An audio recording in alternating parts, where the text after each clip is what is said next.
Icon star Allu Arjun Pushpa 2 trailer ప్రభంజనం సృష్టించింది.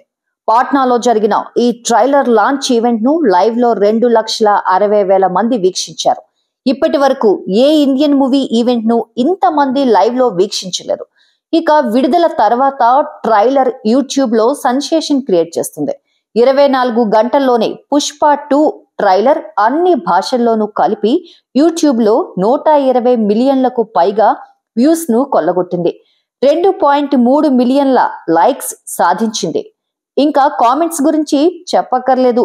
Pushpa 2 trailer చూసిన తర్వాత ఈ సినిమా కథపై భిన్నమైన కథనాలు సోషల్ మీడియాలో సర్క్యులేట్ అవుతున్నాయి. వాటిలో ఒకటి ఈ మూవీలో హీరోయిన్ శ్రీవల్లి చనిపోతుందని, ట్రైలర్ ను బాగా పరిశీలిస్తే ఒక చోట పుష్పరాజ్ కి బాగా కావలసిన వాళ్ళు చనిపోవడం, వాళ్లకు అత్యంత ఘనంగా అంత్యక్రియలు నిర్వహించడం వంటి విజువల్స్ కనిపిస్తున్నాయి.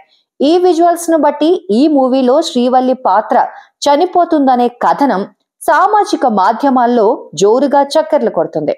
పుష్పరాజ్ లేని సమయంలో విలన్ భన్వర్ సింగ్ షెకావత్ శ్రీవల్లి పాత్రను చంపేస్తాడనేది ఆ కథనం. ఆ సమయంలోనే శ్రీవల్లి పుష్ప అంటే పేరు కాదు, పుష్ప అంటే బ్రాండ్ అనే డైలాగ్స్ వాడుతోందట. అంటే నన్ను చంపినా పుష్ప నిన్ను వదలడు అని ఇండైరెక్ట్ గా విలన్ కి హింట్ ఇస్తుందన్నమాట. క్రియేటివ్ జీనియస్ సుకుమార్ కథల్లో ఎంతో డెప్త్ ఉంటుంది. ఒక సన్నివేశానికి మరొక సన్నివేశానికి లింక్ అండ్ లాజిక్ ఉండేటట్టు చూసుకుంటాడు. అందుకే ట్రైలర్ లో భార్య శ్రీవల్లి అంటే పుష్పకి ఎంత ప్రేముందో తెలిపేటట్టు కొన్ని డైలాగ్స్ చూపించాడు. అలాంటి భార్య చనిపోతే పుష్ప ఊరుకుంటాడా?